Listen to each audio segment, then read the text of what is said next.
Welcome, beautiful people of all ages, shapes, and colors, to another episode of the Hit Your Free Throws podcast, where we encourage you to stick to the basics. I'm one of your hosts, TV, aka TV on Basketball, alongside my co-host Jay, aka the Knockdown. Jay, how's it going, my guy? It's going good, man. Bulls suffered their first loss, but had one of the hottest starts they've had in quite some time. I believe the stat says that they haven't started 5-0 since like 1996 or something crazy like that. We've had the Derrick Hey, Rose era. They won a championship after 1996.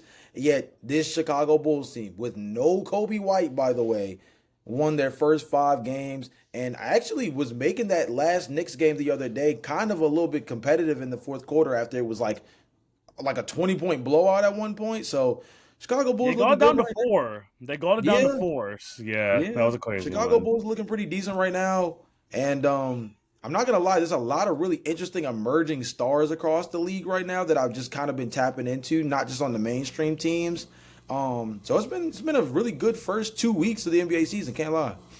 No, 100%. And we're going to be talking, funnily enough, you talking about the Bulls actually transitions us very nicely into this episode because we're going to be playing again for real or facade. If you guys remember last year's episode, we basically looked at the start of a lot of teams' seasons, see if they're for real, if this is going to be a trend to continue, or if this is more of a facade, if it's fake, and then they're going to end up either bouncing back or come back down to earth. So we're going to be looking at a lot of teams like the Chicago Bulls in today's episode.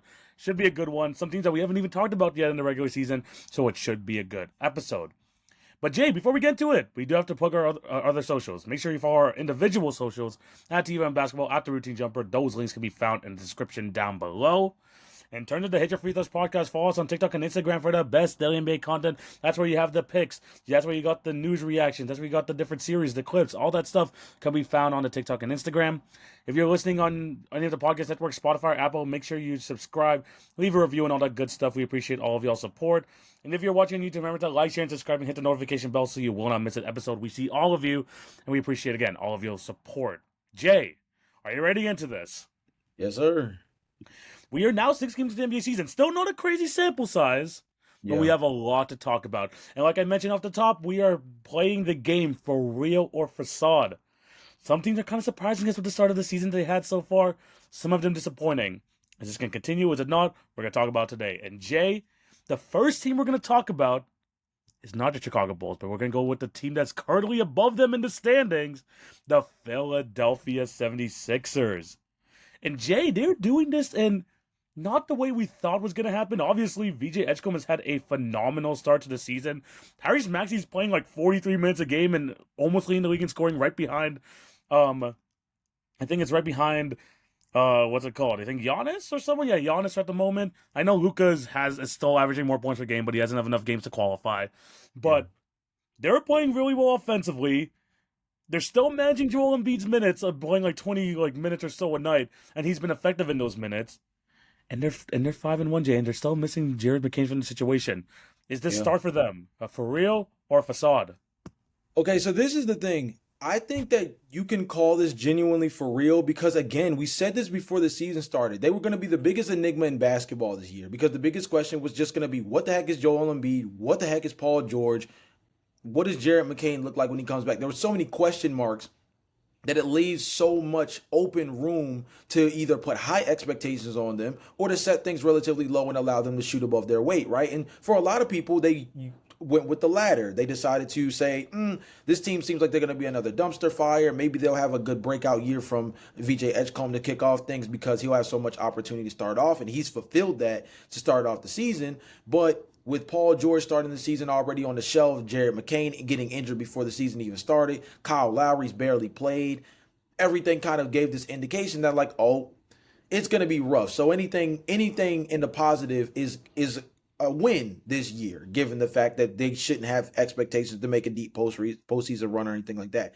But then you look at some of the statistics that say this team is doing more than just simply punching above their weight. They're doing certain stuff that addresses some of their biggest issues from last season. TV, this was one of the worst scoring teams in basketball last year. This season, they're second in the NBA behind only the Houston Rockets. And we know the type of firepower the Houston Rockets have with Alperen Sengun and Kevin Durant. The other thing, TV, this team was terrible as a three-point shooting team last year. Paul George was the poster child of that because he shot like I think he was shot like below 30% last year, or was at least below his career Yeah, averages last it was season. He was bad. It was absolutely bad. horrific from beyond the arc. Philadelphia this year, they're tied for third with the Milwaukee Bucks shooting 40.6% from beyond the arc, just barely behind the Chicago Bulls. I'm just throwing that out there. But this Philadelphia 76ers team, they're scoring the basketball at a high clip, and they're addressing the elephant in the room, which is two things. One, Joel Embiid can't play significant minutes. I mean, one of the very first games he played this season, he played 20 minutes and didn't even play in crunch time. Dominic Barlow closed that game against the Boston Celtics to kick off the year. That goes to show you that they're going to ebb and flow with how much they decide to play Embiid throughout this season. And we already know he's not going to be playing back-to-backs. That was confirmed before this year even started. But then you pair that with the high up tempo that they're playing with the three guard lineups, Kelly Oubre at the 4, all types of experimentation, basically leaning into this, you know what, we're just going to have to outscore folks. So bump it. That's what we're going to do. And they're doing a really good job at it. So you have to commend them. I think this is for real. Do I think this means there's some kind of contender because they're off to a really decent start? No. But do I think that this is something that's a representation of a team that should be in the conversation for the playoffs as opposed to the team everybody thought might just end up staring at another play-in spot / another like lottery pick? No, I think they deserve to have a little bit more respect than that. I pray for the guys who have to freaking bet for on the Philadelphia 76ers over under this year, because if you are a brave soul. You are a brave soul to bet on this team, because like you mentioned, like it could have gone really either way. Even on the extremes, like if you think about the talent they have on the roster, you have a former coach of the year in Nick Nurse. This could, talent-wise, especially with a healthy Paul George, a healthy Joel Embiid, could be a top 2 seed in the East. We could say that, like talent-wise, they have the guard depth, they have the talent on the team to make that happen. But knowing what happened last year, and knowing the injuries that a lot of these guys come with, if you went way below under, it would have made sense, because this team has such a variance on either end, and certainly right now they're at least punching above their weight, like you mentioned. But they're doing this because they're relying on where the reliance is going to be at, which is the wings and the guards. Kelly Oubre, a 50-40-80 season to start off the year, averaging almost 19 points a game. By the way, I know the New York Knicks is trying to switch up their ways in terms of the way they allocate their minutes. The Philadelphia 76ers might just be trying to bring that back, because they have 3 out of the 5 guys in minutes per game so far this year. Freaking VJ Edgecombe, I know Nick Nurse. And the thing is, man, I know what Nick Nurse does. He did this with the starting lineup with the Raptors back in the day, because he didn't trust the young guys, so he'll freaking push the starters. He's doing that right now. It's working out for him. But you have VJ averaging 20 a game. You have Kelly Oubre averaging 18 on extremely good shooting percentages. Even Quinn Grimes is playing in that 3 guard rotation, and he's still averaging 17 points a game. He had 13 assists the other day as well. They're all playing at such this high pace, led by Tyrese Maxey, who we know could be one of the best scorers in the league, and he is proving it right here, right now. Last year, a lot of the stuff they're talking about with the bad offense, that was, and I'm gonna give the same excuse to the Toronto Raptors because of this. They were part of the tanking risk, Jay. If you saw the lines they were putting out near the end of last year, you knew that this team, no matter what line they brought out, especially when you gave the extra minutes to the Justin Edwards, the Adam Bonas, that it was going to be a bad offensive team. Now they're healthy, and they have all the offensive talent in the world to make this happen, and they are playing to the highest level. Is this going to continue, though? I'm going to say yes, because there's so much variance in the Eastern Conference. We talk about how crazy the start has been, and a lot of people just, stepping up in big ways in different scenarios that you wouldn't expect. Because the East is such a hodgepodge right now, I think it's fair to stay, and especially when Jared McKinn comes back too, I think he could fit right into this sort of guard rotation that they have there. He's definitely a good scorer as well. I think the 76ers could still be a playoff team, a top 6 team, and the fact that they're doing this well, where they haven't had Paul George play yet, and Joel Embiid's only playing 22 minutes a night, I think this is low-key sustainable. Maybe not top 1, top 2, but I think they're going to be a playoff team, and I think so far this year I could be confident in that. Yeah, I think the other thing too is I think they just understand what their biggest issues are, right? They lack Yeah, size significantly with the fact that again, Joel Embiid's on a pitch count. That you move off of Gershon Yabusele this summer, or you let him walk essentially to get picked up by the New York Knicks in free agency. And this team, you're put in a position where Adam Bona, he's been big for them. I'm not gonna lie in terms of being able to help them in that front court from a rim protection standpoint. But you can just tell again. You mentioned the minute distribution. Look at the guys that are in that spot: VJ Edgecombe, Tyrese Maxey, Quentin Grimes, Kelly Oubre. They're going to lean heavily in trying to basically put as much 3-point shooting as humanly possible on the floor at all times. This is not a team that's going to be great on the boards this year. That can be confirmed. This no, team is probably going to be right there with a team like the Boston Celtics, for example, as far which as is terrible. hilarious because they have Andre Drummond and Joel Embiid on their team. Exactly. And personnel wise, yeah, exactly. Personnel wise, they Yeah, no, shouldn't be that but I know what bad. you mean. I But know when, what you mean. but when Yeah, you yeah. talk about the minutes allocation of that center position, they're going to be playing small ball so often throughout this year because at the end of the day, TV, it's a KYP situation, right? Know your personnel. This team, their guard position is the strength of their roster right now. Easy set and match, right? When you talk about Jared McCain coming back, VJ Edgecombe, Quentin Grimes, and Tyrese Maxey, I mean, obviously you can't play all four of those guys at the same time. I mean, maybe you could, and that would be insane to see on the floor for a couple I minutes. wouldn't be surprised. Nick Nurse will try anything, bro. Nick Nurse Yeah, is going to literally try so anything. who knows? So who knows, right? Because the ball movement, the ability to get to the paint, with everybody being like these really good first step guys. There's some really interesting lineups that this team can run out, knowing that their guard rotation is so talented. But they're leading into that. They understand that JoJo doesn't have a whole bunch to give them. Just genuinely speaking, he might think he has more. He might talk as though he has more. But hey, you're the same one that told us you can't play back to backs anymore. So we know that you are very limited, even if you are effective in the minutes you do play on the floor. Joel Embiid can mess around and be permanent MVP this year. But guess here's the thing: you don't get the MVP trophy for being great 20 minutes a night, going crazy, right? Just because you're solid in 20 minutes, you're not gonna win MVP. You're not gonna be considered as an MVP caliber player because you're able to kill it for 20 minutes. Otherwise, Jonathan Isaac would win that award every single year. Let's be real, right? So this team is leaning into the fact that their guards are fast, they move the ball, they're athletic, and VJ has helped really open up the floor for them as another secondary driver. They did not have somebody who put pressure on the rim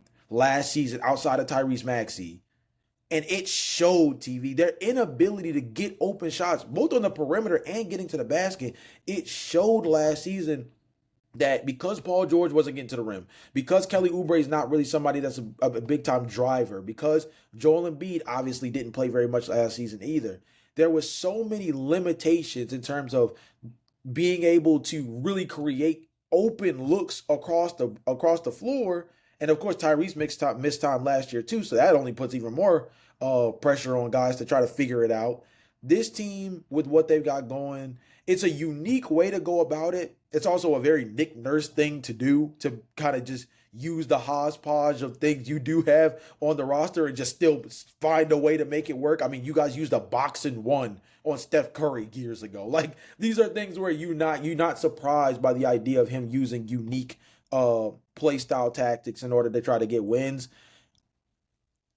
I mean, him and Doc Rivers right now are really interesting coach of the year candidates because this is a big storyline of doing more with less. And they're both doing it in interesting ways. They're both doing it with different ranges of personnel, right? Because obviously Doc has his MVP caliber player in Giannis on the floor, and even he's missed a little bit of time.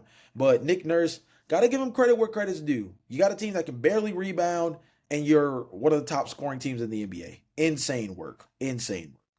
Yeah, that's gonna be weird. Like, if this is actually gonna continue, because like I don't know how much they're going to like continue on with this, like in B 20 minutes a night. It's gonna make sense a lot of the time, but at the same Yeah. time, he is on paper. You're still your best player.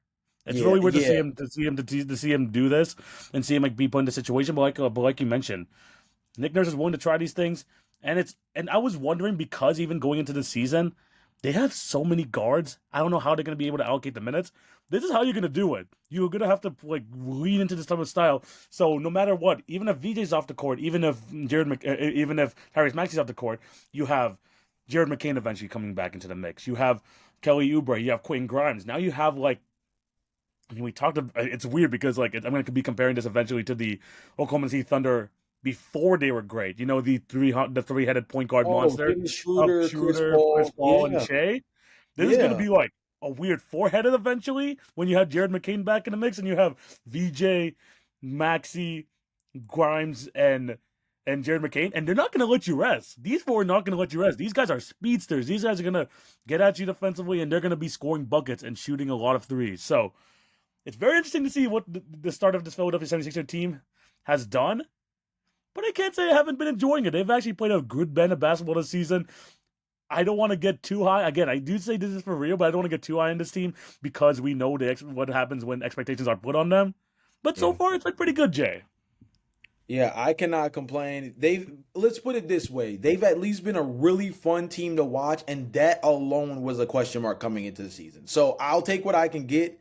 Philly fans, I think, are very excited about VJ. You have a lot of people still debating the whole VJ versus Ace Bailey thing at 3. I think a lot of people feel very validated through the first handful of games.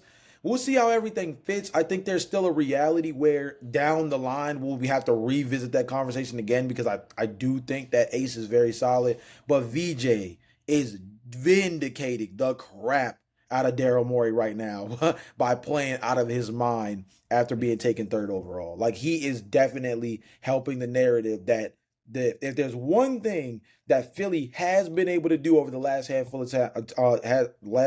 of years, it's identify young talent. They've done it a handful of times over the last 2 to 3 years, and these guys are coming out Yeah. swinging back to back years of guys that if the rookie of the year was handed out today, and obviously it's not, but if it was, they'd have back to back rookie of the years right now.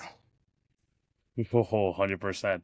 I'm just super excited for the team, and like I mentioned last week, I'd be comfortable like if I'm Philly, I'm like happy at least that even if this whole Joel Embiid saga ends in a kind of a whimper, they at least have a nice future to fall back on. VJ, Yeah. Jared, Tyrese Maxey, hopefully you can keep him around. I'm liking the future of this team, even the current version of it. There's still a lot to like about it.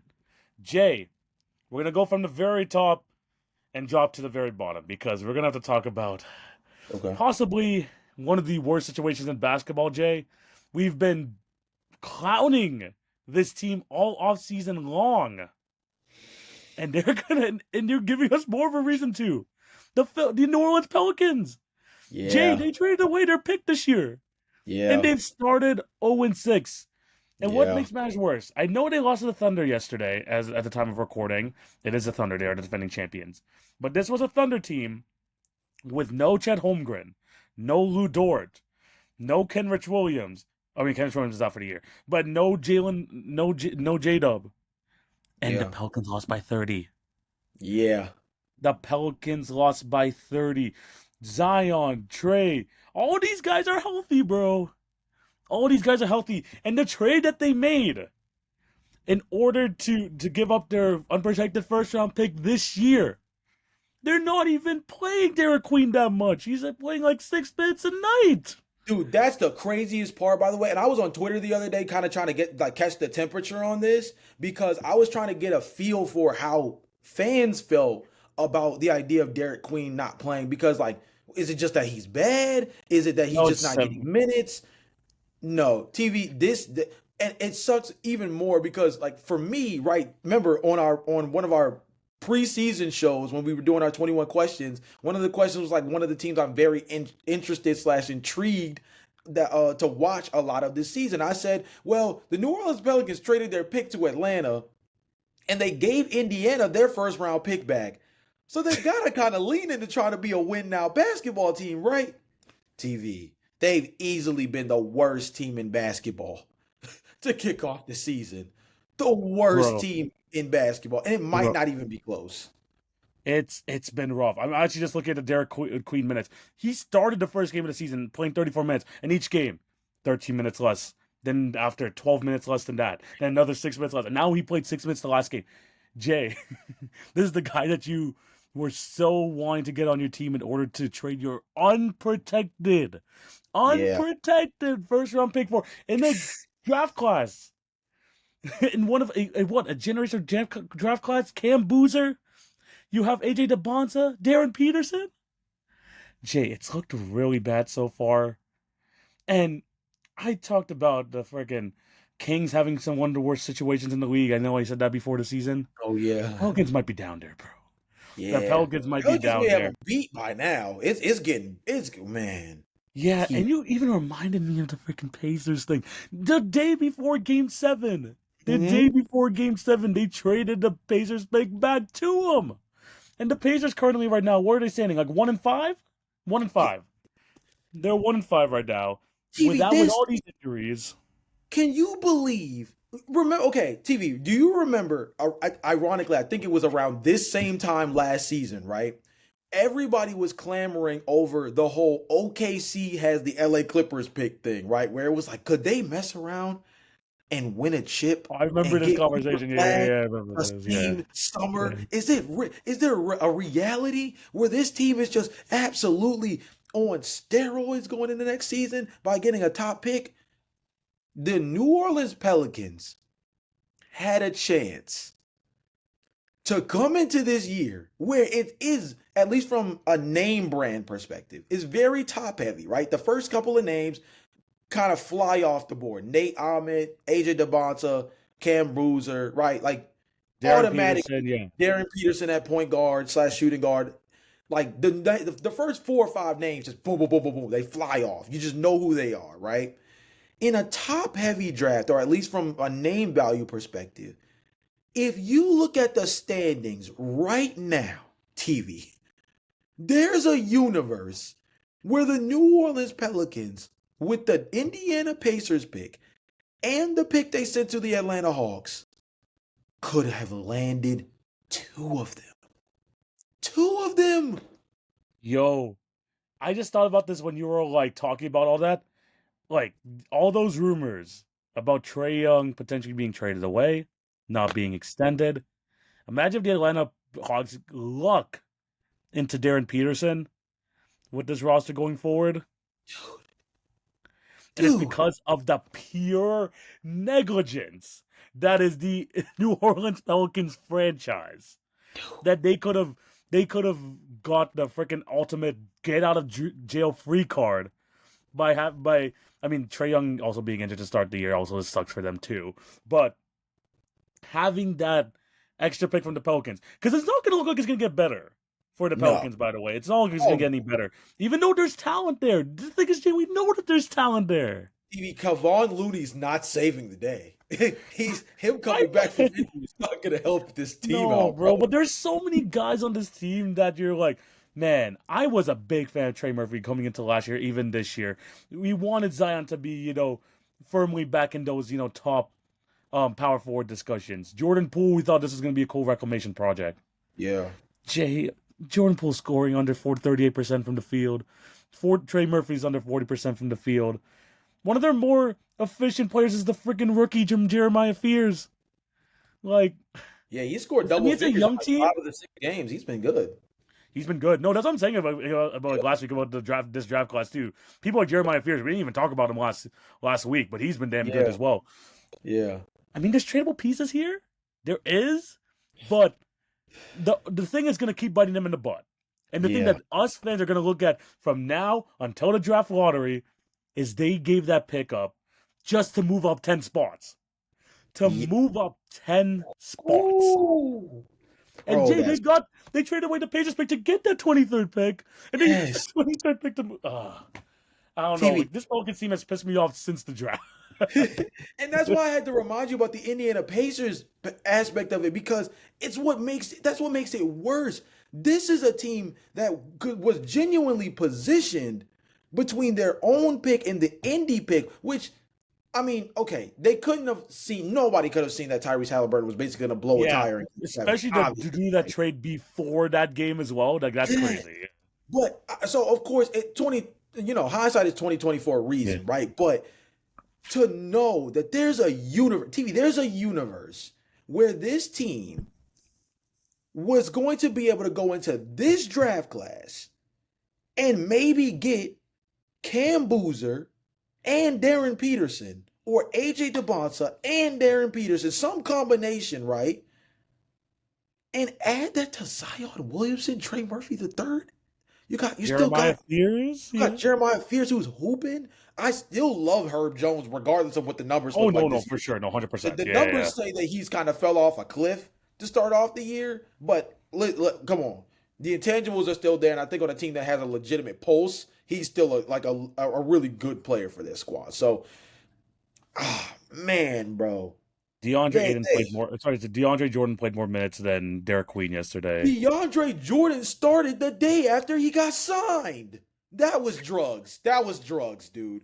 That's one of those things where you can tell Willie Green was trying to make some kind of last ditch effort to save his job. And by the way, there are reports that say that the team had like a team only meeting slash like players only meeting Like his only meeting, yeah, yeah. surrounded around like basically being disgruntled about the way that Willie Green has been running things. Also, there were reports that says that Zion Williamson has been hanging out a lot more with James Borrego. For those who don't know, he's the assistant coach on the team. He was the former head coach of the Charlotte Hornets a few seasons back. If Willie Green gets the can kicked, which I mean, let's be real, you got to do something. This basketball team looks horrible. If they choose to do that, James Borrego would likely be the interim head coach. Not to say that that means a ton because the personnel wise, it's definitely been an issue to like since the very beginning of the season. But we see what Tiago Splitter's doing with the Portland Trailblazers right now, 4-1, and his time frame taking over as the interim head coach with the whole Chauncey Billups thing taking on. Sometimes having a different voice, it can help a lot. So maybe James Borrego They could got spark you at this life point, into bro. this. We've had Willie Green on the hot seat for the last 2 years. You are right. You specifically have mentioned his name as a hot seat guy for a minute now. Because like Yeah, this team, somebody to get somebody has something to get has to lashed for this. change. I Yeah. don't know how again. I don't know how much you're gonna change when you have a bottom three offense and a bottom three defense in the league right now, and Yeah. you're in your bottom of the league in terms of assists. Like you're not even passing the ball. I mean, maybe that's to be expected with Jordan Poole and freaking Zion running your team, but This is fair. This is fair. but I don't know, man. This team has again pissed me off since the draft, and now it's even looking like it's gonna back them in the bot twofold at this point. So I think again, I don't want this to be for real. I think we're both in the camp that this is for real. I don't want this to be for real for them because again, they are probably in one of the worst situations in the NBA. But hopefully, they either turn this around because there's no reason not to turn it around. At least if you're the Brooklyn Nets and you trade away everything, at least you know you have your pick this year. The Pelicans don't. So I mean, it's only up from here, dog. I can't even lie to you. are you sure? It's only up from here. Are you sure? I mean, like the thing is, we didn't think it was gonna get worse than last year. Freaking Dejounte Murray getting injured in like the first like game of the season. Everyone getting Yeah. injured in like the first 3 to 4 weeks. And Jay, they're healthy and they're playing this bad too. So I don't know. Yeah. It's a tough start for the Pelicans. I think we're both saying that this is gonna be for real, but a coaching change maybe help. They need something because they don't want to be looking back and saying, "Wow, we traded away the first overall pick." Cool. So they know they don't want to be in that situation. So definitely Yeah. something to look out for. Maybe a coaching change does help. I can't believe Willie Green still has a job. Okay, let's move on to the next team, Jay. And I think you know what we're gonna go to your Bulls after this one. Okay. Let's go talk about the 5-2 Los Angeles Lakers, Jay. Yeah. Yeah. Firstly, Luka Doncic averaging 40 points a game. Insane. I think he scored what 125 in his last 3 games or something nuts like that. He's been hooping. He's been absolutely diabolical offensively. And I mean 29, that in 10, a and positive 10. way. Yeah, 29, 10, and 10 versus the Miami Heat was his worst game of the season so far. This man missed a couple of games. We thought he was going to be out a week. This guy came back 3 days early. He's having a phenomenal season. Jay, after us overreacting with DeAndre Ayton after the first game of the season, he's been pretty solid. Yeah. DeAndre Ayton has been pretty solid. We already know Austin Reeves went freaking god mode in the first week of the season after Luka Doncic went out with injury. Hachimura, I mean, someone that you were talking about, 15 points a game so far this year, looking like a really good piece, behind Luka Doncic and all these guys. Jackson Hayes being a good backup center. Marcus Smart having a revival of his career. Jake Laravia looking like one of the best budget free agent signings of the offseason. And they're Yeah. doing this not with a LeBron James at all yet. LeBron James is not scheduled to come back until 2 to 3 weeks from now. Jay, is this 5-2 start a for real or a facade? Oh man. So this is so tricky because at the end of the day, it's like how long are you gonna get away with DeAndre Ayton being middle of the pack, decent on a semi-consistent basis? He's been good. He's been good by the standards of what his job is this year. Like, do you have the stats for him pulled up right now? He's averaging 14 points a game on 63% from the field and 8 Mhm. rebounds per game, 62% true shooting. Yeah, see, so this is going to be the biggest thing, right? Obviously, the number one question is what does this team look like when LeBron James comes back? Because him dealing with I believe it's like sciatica issue. Yeah, Um, Sciatica, yeah. that's one of those things that, it may affect his explosiveness to start out, right? I think this is a team that has had a really interesting flow getting real offensive output from Austin Reeves and Luka Doncic's ball handlers putting so much pressure on the rim.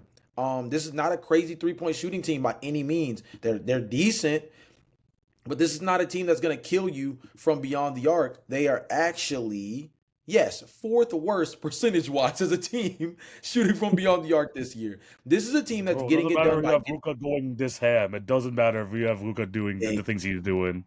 Yeah, I think this is going to be an interesting game of can the defense continue to be as relatively decent as it's been? Because I think Luka Doncic going nuclear has real sustainability because he just always has kind of been this good. Yeah. Austin has been its own really great story by itself this year. And I think that's one that I think the Lakers can be really proud of because he is also somebody I think they want to invest in long term. A guy we did not bring up that I think is just been really good over the last 2 to 3 games is Jake LaRavia. Look, Oh, man. I'm telling you, the he's best budget free agent signing of this season. yeah, man, he's not a sexy name. And I'm glad you mentioned him earlier, talking about what his like the budget aspect of him because he's got a guy that financially fits really well into what the Lakers are trying to do, Yeah. long term as well. This is a guy that I think may fit as a piece for the Lakers long term. What he's been able to do over the last handful of games, but averaging 12.9 points per game. What's that? 5 rebounds, shooting the three ball relatively okay as well. Like, this is one of those things where I would say, I'm going to say it's for real, with my biggest question mark being the thing that it's been since before the season started, and it's going to be that way all year long. 14-8 hits different in LA than it hits in Portland. We talked about that. You know what I'm saying? This is effective basketball. True shooting percentage over 60% for DeAndre Ayton is huge. That's huge for him right now. But as a rim defender, TV, there's still much to be desired. And we gotta see. We gotta look. 14-8 hits different in a Lakers uniform. I'll give him that on the offensive end.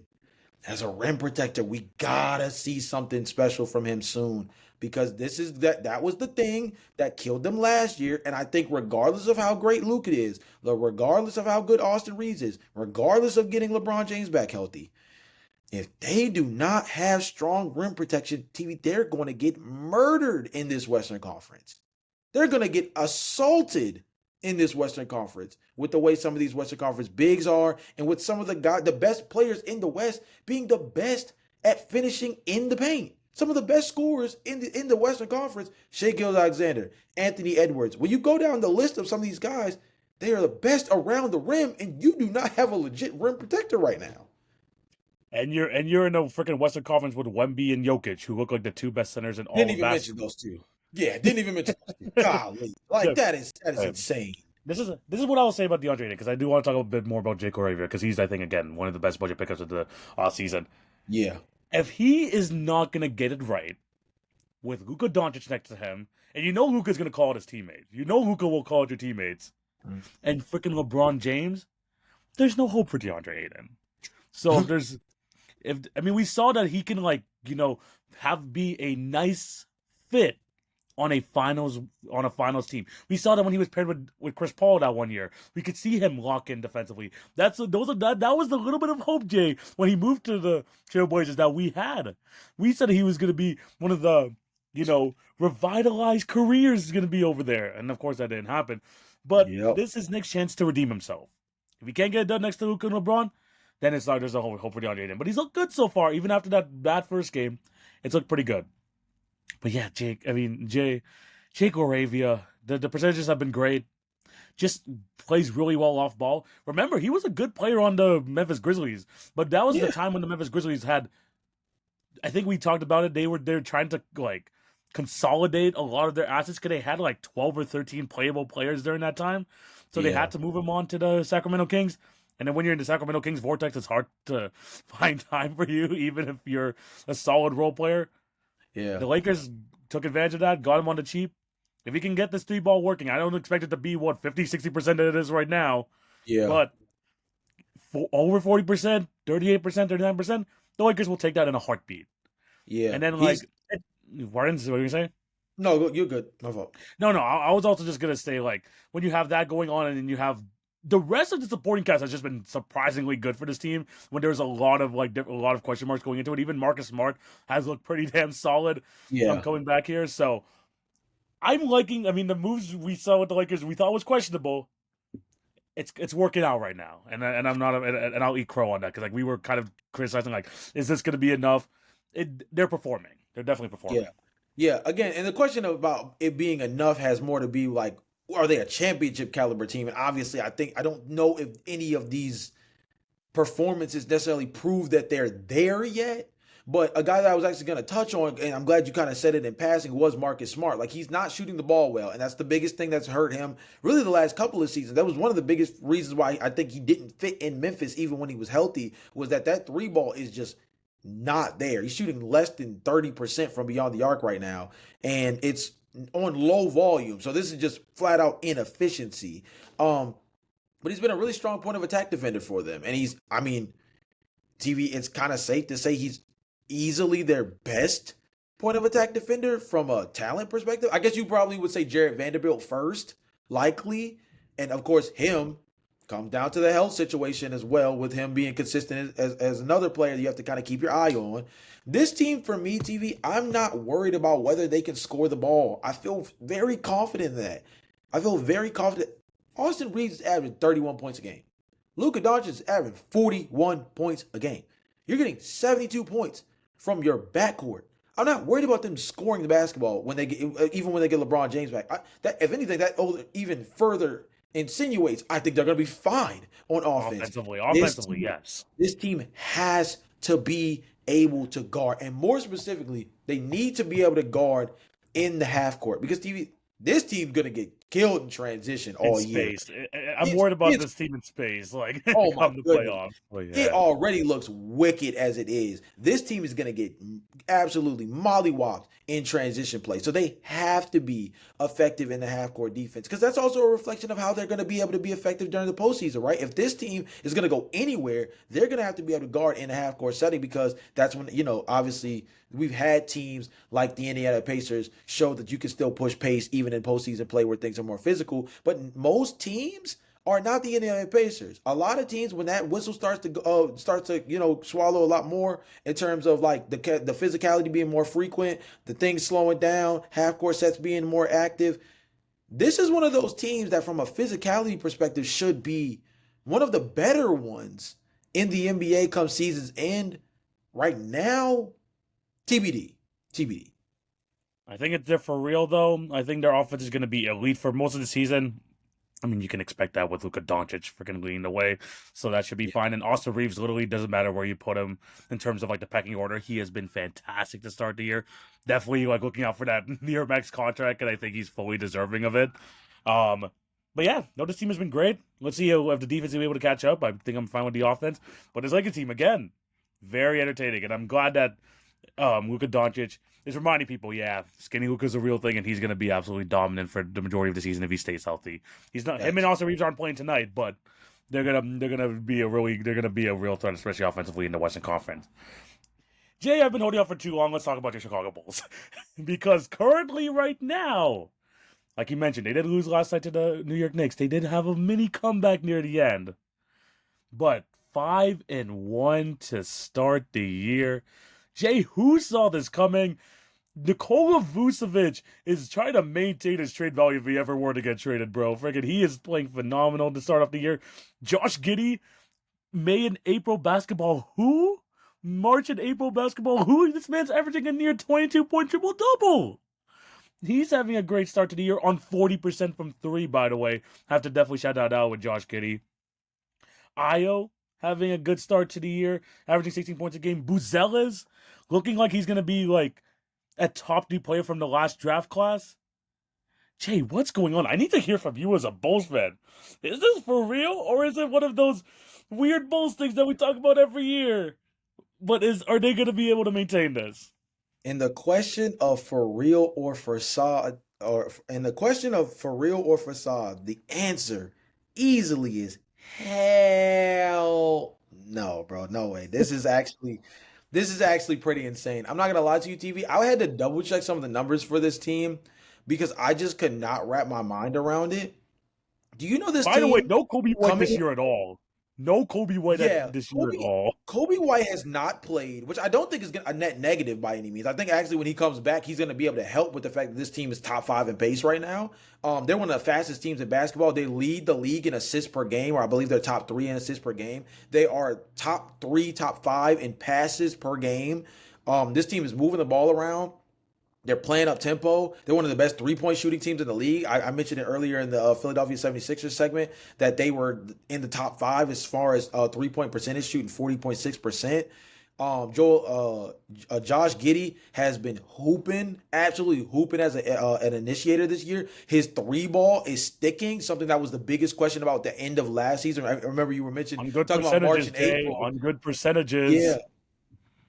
yeah, Sorry, man. sorry, March sorry. and Good April volume. had Good everybody volume. thinking, wait a minute. Did my boy find his 3-point stroke? And a lot of people were wondering whether or not it was sustainable, right? And so far this season, he's right there. Nikola Vucevic, like you mentioned, the maintaining his high trade value again, knocking the three ball down at a high clip, insanely high clip right now. Ooh. And Matas, don't even get me started. Every time I've bet on Matas in the Daily Picks Challenge so far, it's gone well. All I'm saying is actually, if you really think about it, every time I bet on the Bulls so far in the Daily Picks Challenge, it's went It's relatively not a decent. bad strategy right now. It is not a bad strategy. But this is why I'm going to say it's facade instead of for real.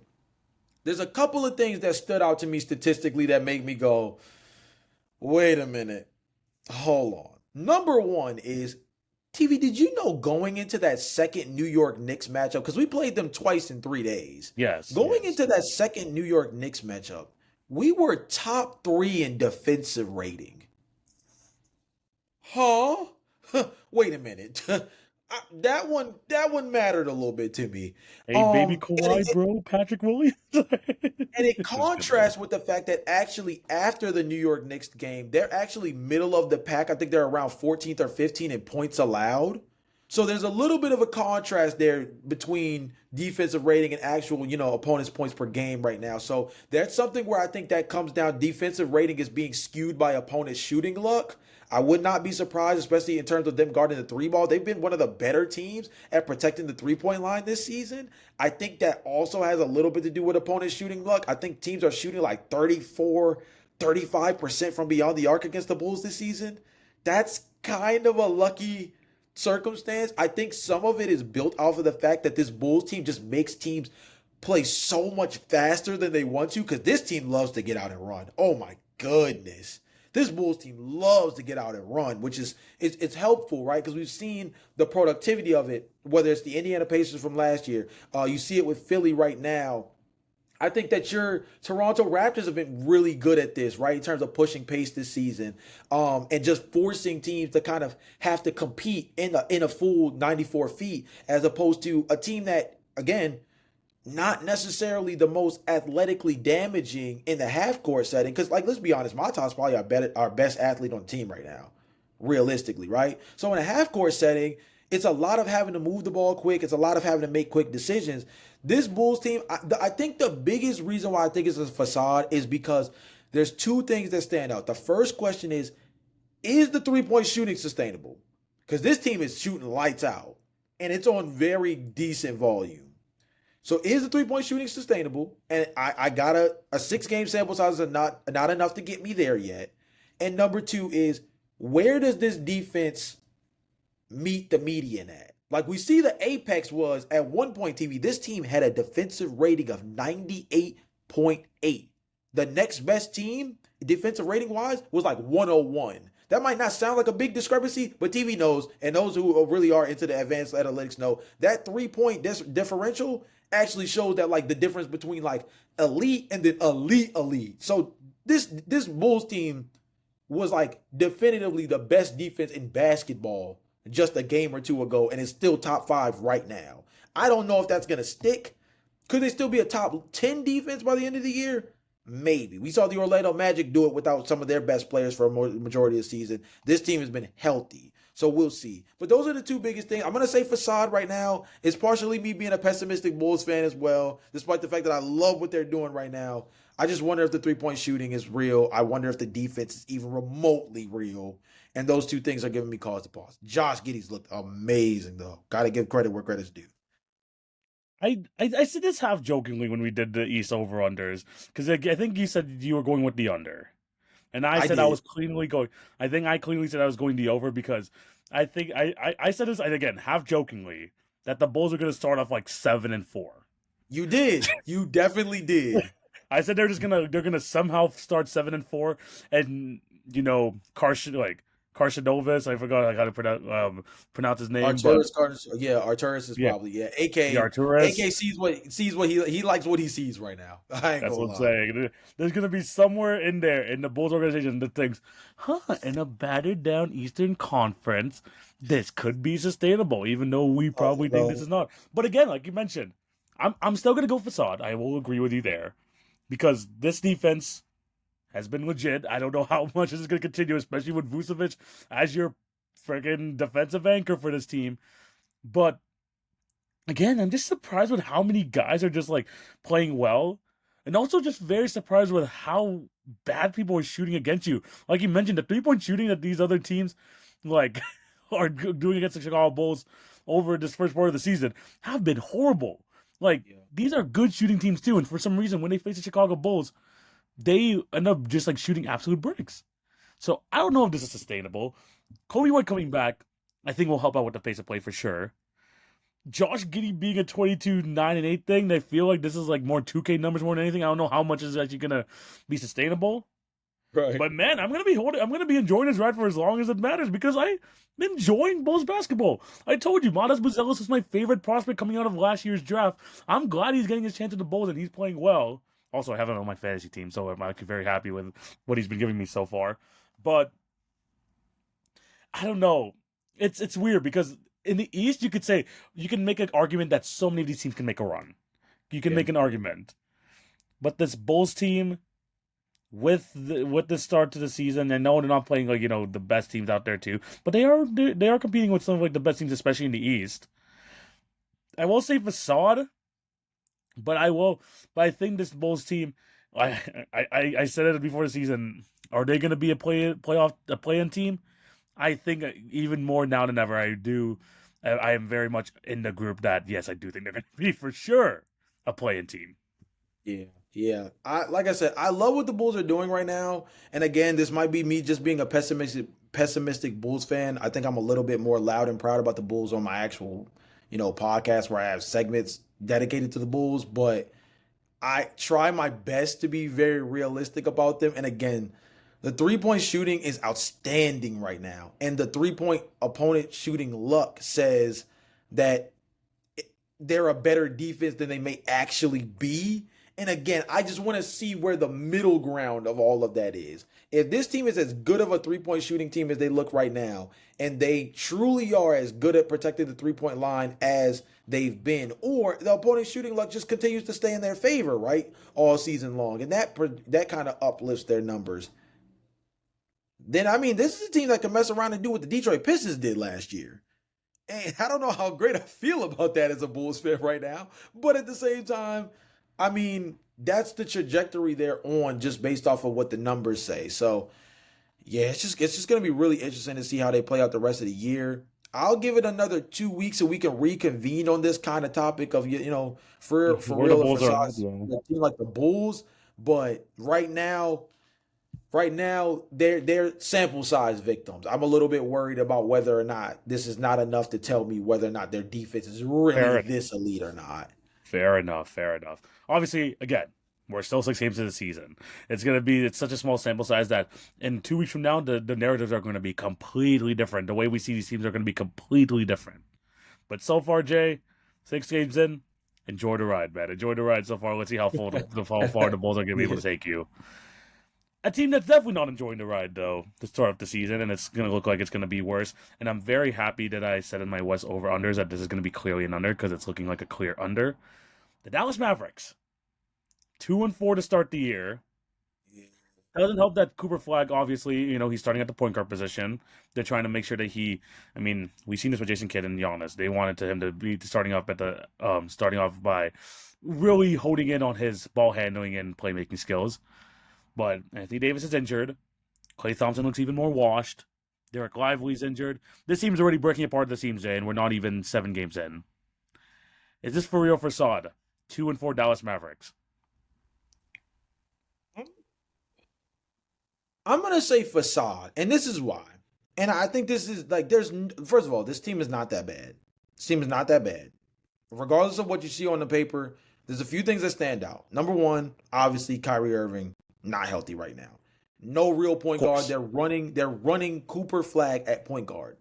The man is not a point guard. He's never been a point guard. He's never had this much on-ball usage ever. Not back playing in high school in Maine, not back playing in Montverde, not playing at Duke. He's never had this kind of on-ball responsibility as a decision maker ever in his basketball career. Regardless of what the highlights may show you, where it makes it seem like he's some crazy dominant on-ball threat, he has never been that.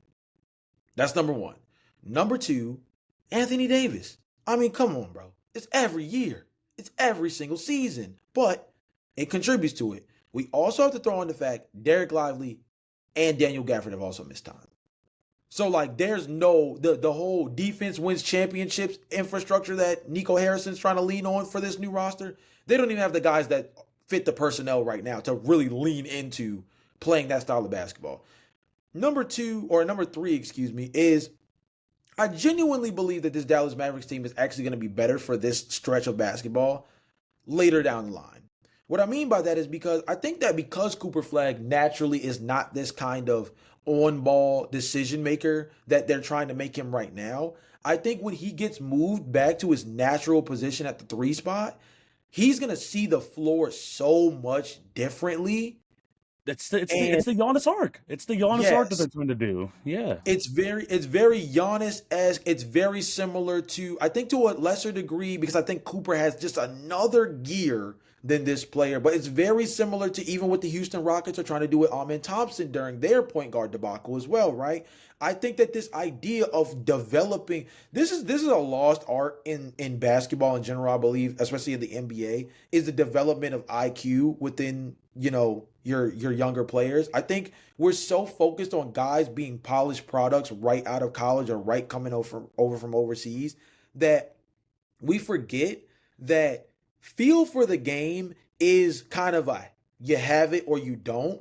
But IQ for the game comes with both mental and physical reps. I think that this is one of those really good stretches for Cooper Flag where he gets a chance to get both the mental and physical reps of what does it look like to be a legitimate NBA ball handler? What does it look like to need to have a really, really tight handle and protect the ball at a high clip as a ball handler, because he's never needed to deal with on-ball pressure 94 feet like he's dealt with in the NBA, right? He's never had to deal with these type of things because he's never been this kind of archetype of player. He came in to a situation where when we said, oh man, the Dallas Mavericks are going to be able to get Cooper Flag, you add him to Kyrie Irving and Anthony Davis. Now you made the best player in the draft class the third option on this Dallas Mavericks team. He hasn't been the third option a single game of his career so far. He hasn't even came in and done he hasn't played a single minute in the actual role many of us project him to fit into for the first year or two of his career, which is a third option for the Dallas Mavericks. He's been the number one dude. He's had to be a high level decision maker. He's been a plus defender, or at least a above average positive defender so far this season. He's big time on a rebounding tip this year. And I think that he's going to be a guy that he's going to grow into this NBA space. He didn't get the luxury that a lot of these other guys that we're talking about, your VJ Edgecombs, your Cedric Cowards, Colin Kneppel, those guys, whatever role they're doing right now was the projected role for them coming out of the draft. Cooper is like one of the only guys that isn't legitimately in the role we saw the vision for when the season started. And I think that although that's going to be helpful down the line, it's detrimental to his conversation right now when we talk about things like where does he rank amongst the best rookies in the league right now, and oh man, he's slipping on rookie of the year. VJ Edgecomb's going crazy. Obviously, right now, I think that all of the conversation is going to lean towards making Cooper Flagg seem like he's underachieving. And I think in reality, this is actually a good training arc for him. No, I agree with that. And I am of the fact that this sort of, development arc that we're seeing is the same thing with Jason Kidd did with Giannis. And of course, you're going to trust one of the best point guard minds in NBA history in Jason Kidd in order to make sure Cooper Flagg gets, the IQ up, make sure that he has the ability to, have the Giannis type, ball handling ability like he does on the break nowadays that he's so known for, and passing ability. I think he's going to be able to instill that Cooper Flagg 100%. But Jay, I think this is for real because what I see, what I projected for the Dallas Mavericks to happen is literally happening right before our very eyes. This team is not going to be able to stick together. This team is going to be breaking apart at the seams. And they're going to ask Cooper Flagg to do too much right away, like you mentioned. And this whole, we need to be competitive in this next 2 to 3 year window, it's looking worse and worse by the day. Yeah. Anthony Davis is not someone you can build around a number 1 or 2 option anymore. He's just too fragile for it. He's too injury riddled for that to happen. You have Klay Thompson that you have to still rely on offensively. Kyrie Irving is coming off another big time injury. Even guys like Daniel Gafford and Derek Lively have had their injury issues in their young careers. So yes, I think that this season, at the end of the day, will be good for Cooper Flagg. But this was not what the Dallas Mavericks projected when they made the trade for Anthony Davis, when they traded away the Luka Doncic contract, when they traded one of the generational players of this era. Whatever the Dallas Mavericks do is going to be compared to what that trade is, and that's going to be the expectation. And unfortunately, the Lakers look like, man, you're getting a 40-point performance from Luka Doncic every day. And now Anthony Davis is already injured. It's not even 6 games into the season. It's going to be forever linked to that. I think that puts a lot of unfair expectations on Cooper Flagg and asks him to do too much. Again, I think this is going to be good for him long term. I think once you get past all this Anthony Davis stuff, this whole Kyrie Irving saga, I think Cooper Flagg is going to be a great number 1 option or number 2 option eventually for the Dallas Mavericks team. But that's not where they want to be right now. When they make that trade, this is not the arc that we want, that Nico Harrison viewed for the Mavericks, and this is the fear that many Dallas Mavericks fans had before the season. That even though they're a good team on paper, they're just gonna break apart the seams, and they're doing exactly that. So yes, Cooper Flagg, is this gonna be good for his development? I think so. I think he's gonna be a great player for sure. This is not where the Dallas Mavericks want to be.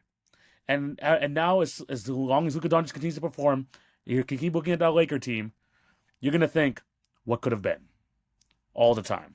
You're going to think, what could have been? Because he's showing that he's a generational player right now, and I don't care how good Cooper Flagg is going to be, you don't trade those players away, and the Dallas Mavericks are going to feel the after effects of it. Probably sooner rather than later.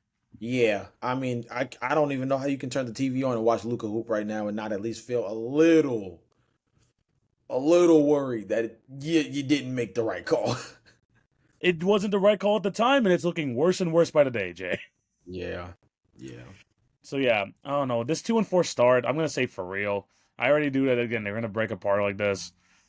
It just sucks because the Dallas Mavericks fans again literally had the perfect transition from generational European superstar Dirk Nowitzki to generational European superstar Luka Doncic, and literally you just threw it all away. Yeah. And Anthony Davis it's not looking like he's gonna be the guy to build around. Kyrie Irving might still be great.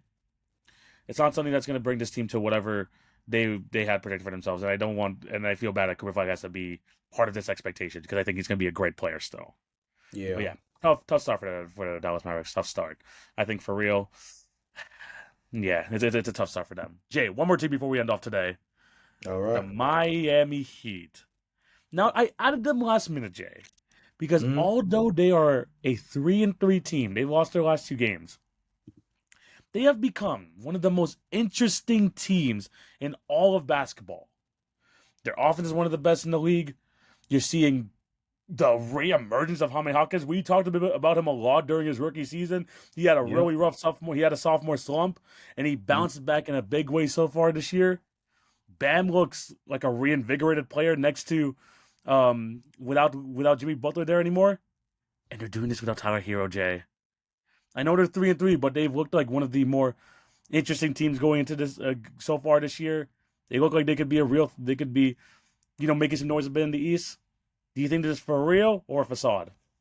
I'm gonna say this is for real, and I think part of it starts with the fact that Miami's just always gonna find a way to be in the mix. It feels like it's just by hook or crook. TV. This team does not know how to not be in the middle of everything when it comes to the Eastern Conference standings, especially because the East tends to make it a little bit easier for them, right?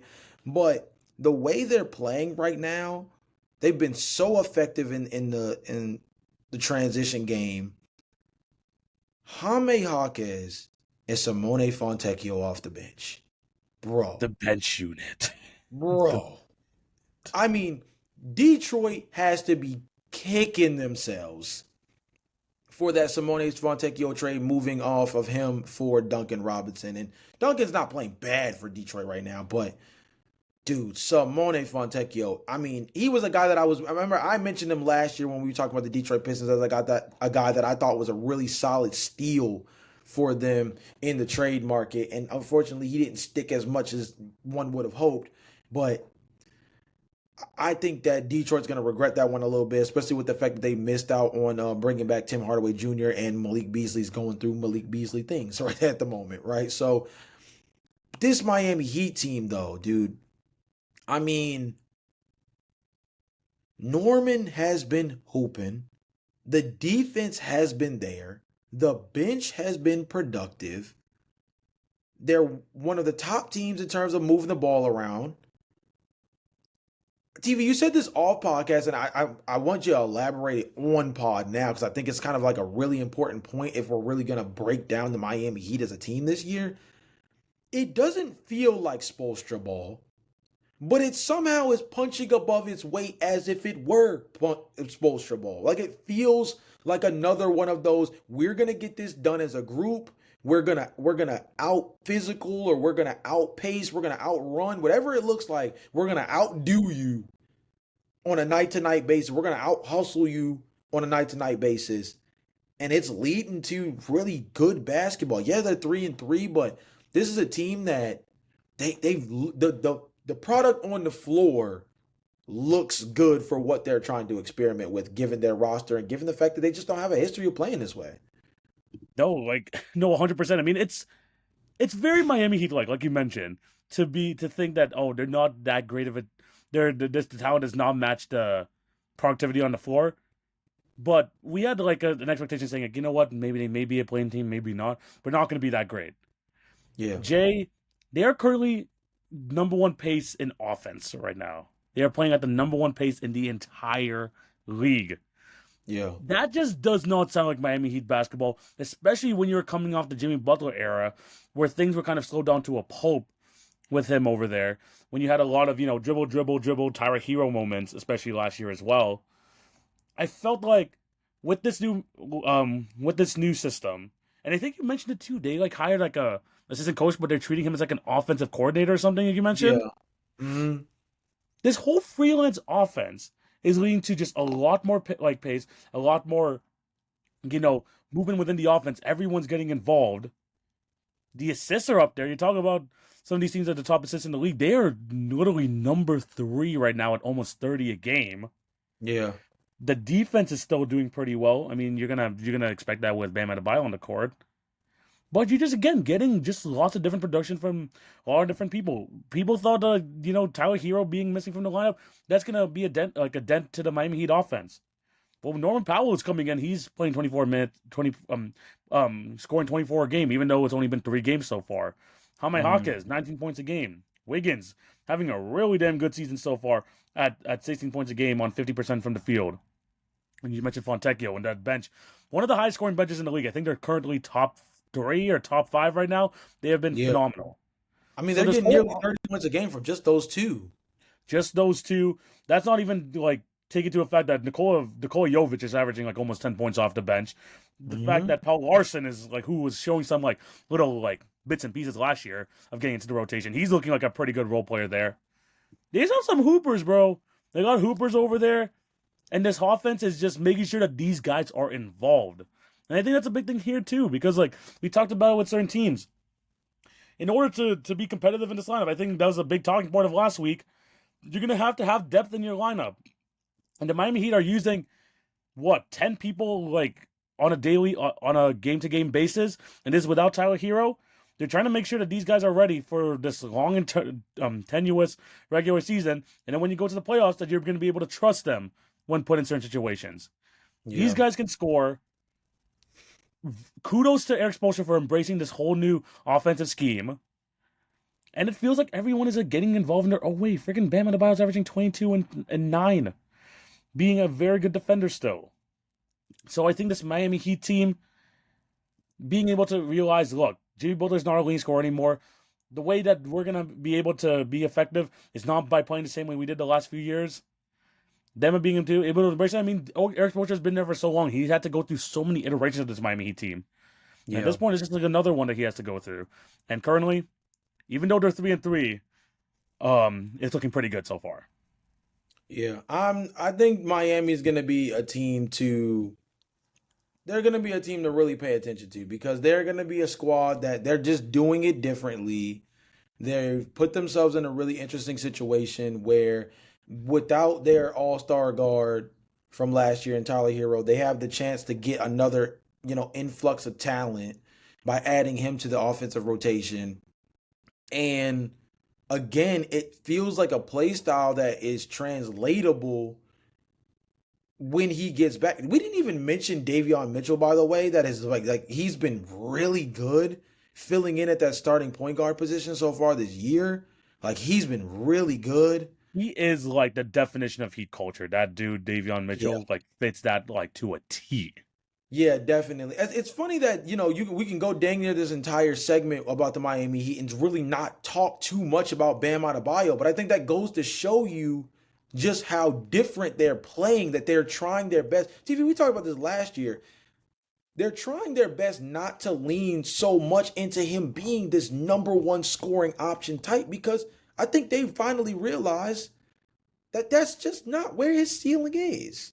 It's on him. That's just his limitations put him as a secondary, tertiary scoring option, but can be the anchor to your defense, no problem, no question, right? That's more of what his role on a championship caliber team is, and they're leaning into that by trying to create simpler offense with multiple ball handlers, a lot of different screen actions, creating mismatches on a consistent, possession to possession basis and attacking early in the shot clock. They're doing all of these things to almost, in a sense, take the pressure off of Bam offensively and allow him to expend more energy on the defensive end. He's still averaging great numbers, and he might be a top 3 defensive player of the year candidate right now. Like he's been solid. He's been very good. And again, this offense has shown that they can get more people involved, that people are able to find like where they're going to be able to get their spots offensively. Them not calling plays, and that's what a big part of this offense is. This whole freelance offense. I saw Yeah, Bam Adebayo and Norman Powell talk about this on NBA on Prime. By the way, they're doing a great job with the presentation over there.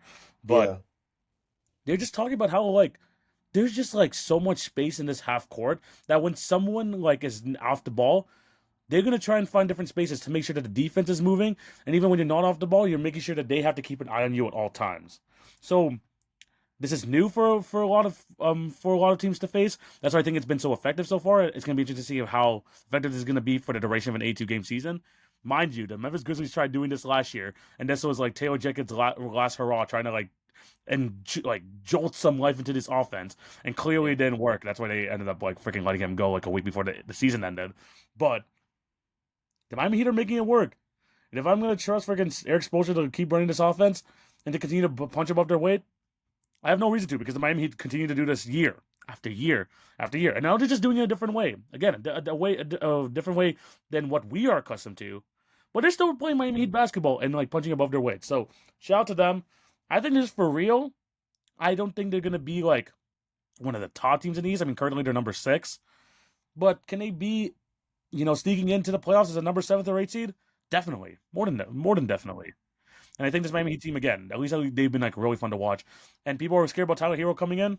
Bro, the more he moves around and like you have to worry about the threat of a elite 3-point shooter like him, he's just going to continue to add to this already stacked offense without him. I totally agree. This team, yeah, you gotta be careful in the Eastern Conference. This team looks effective. This team looks like they're playing with a lot of life, and it's funny because they don't even have their quote unquote best player right now, which means that they have another gear they could potentially jump up to, and it really just is going to come down to, I think this is another one of those interesting situations where you have to see whether or not the defense sticks.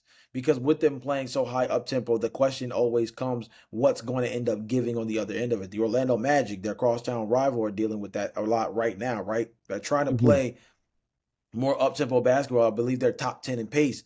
They've actually taken significant hits both as an offensive team and as a defensive team this year, because it's almost like because they're playing so much faster, they're trying to figure out what works for them. And by proxy, they've kind of given up a lot more on the defensive end that we're used to. It's really hurt them in a real way while they're still trying to figure out the kinks offensively. It looks like Miami has both sides figured out pretty much out the gate. The question is just how sustainable it is. But I think Heat cultures are very, weird, and some would may say even corny tactic to Yeah. lean into. But it's one of those things that I think at the same time, like, they live by it. It works for them, and they're a franchise that continues to win through just like leaning into their identity, quite frankly.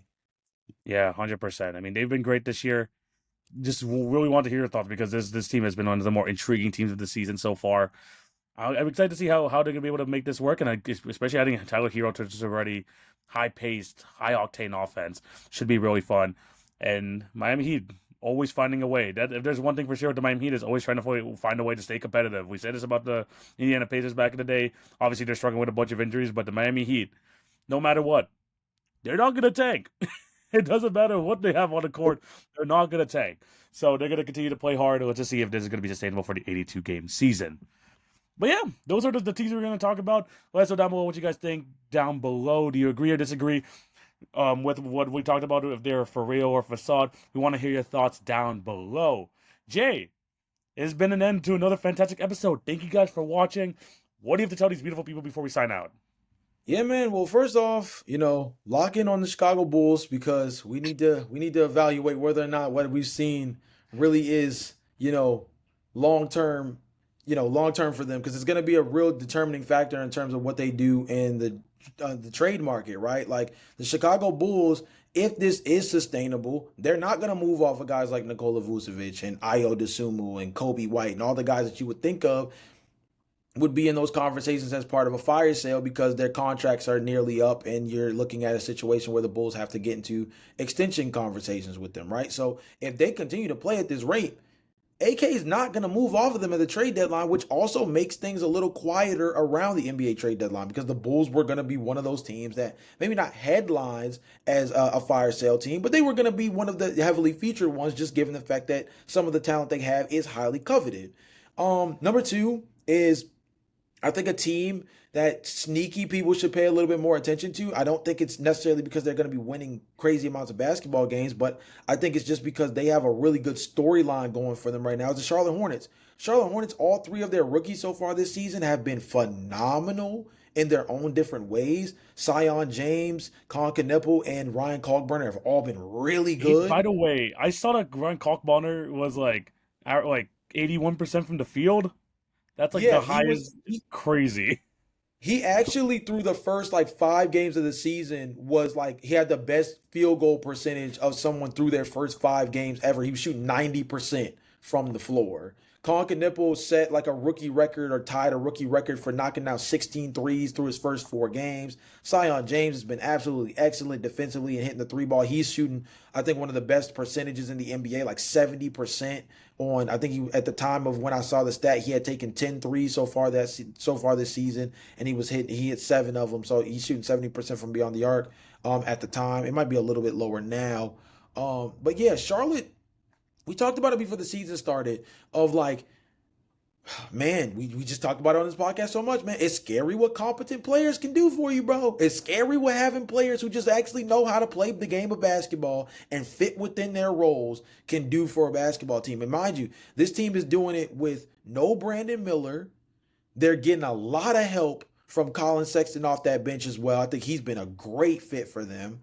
That Charlotte Hornets team, they're going to be a fun basketball team to watch all year long. So those are two teams that I kind of like, throw out in passing as maybe squads you want to watch. Maybe not, league pass style, catch the highlights and see exactly what's going on with them. But two teams that I think will be really interesting because of different reasons. One team could determine the trade market. Another team, I think we're finally starting to see what like good basketball in Charlotte looks like. Other than that, good podcast as usual. And as we continue to kind of formulate a sample size, I can't wait for us to start doing our first sets of like NBA award predictions and things like that, because I think that the start of this season being so crazy these first 2 weeks means that when we start to do our first set of like real predictions, there's going to be some crazy names thrown out for stuff like MVP, most improved player, so on and so forth. So I'm looking We haven't forward even to talked that. about those races. There's so many guys to talk about, especially within the MVP race.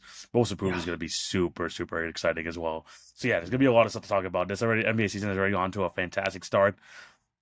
Definitely, like I'm going to tell you guys right now, the Toronto Blue Jays, even though it ended off pretty badly, had a lot of my attention, especially us being in the World Series. Ending in disappointing fashion, I know. I already cried my tears and everything like that, so we're good. But log into the NBA season. It's been awesome so far, and I can't wait to see where this ends up going. It should be a damn good year. But yeah, Jay, it's been another fantastic episode. Thank you guys for watching.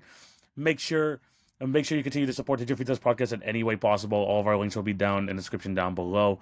The daily stuff, the YouTube, all that stuff. You're going to be able to lock in to the NBA season through the Jiffy Dust podcast. So there's no excuse not to follow us on any of these platforms. So make sure you do that. We're gonna be back next week for another great episode. So be on the lookout for that. And yeah, it's just another great episode. Thank you guys for watching. Hope you all have a fantastic day. This is TV. This is Jay. We're signing out. Peace.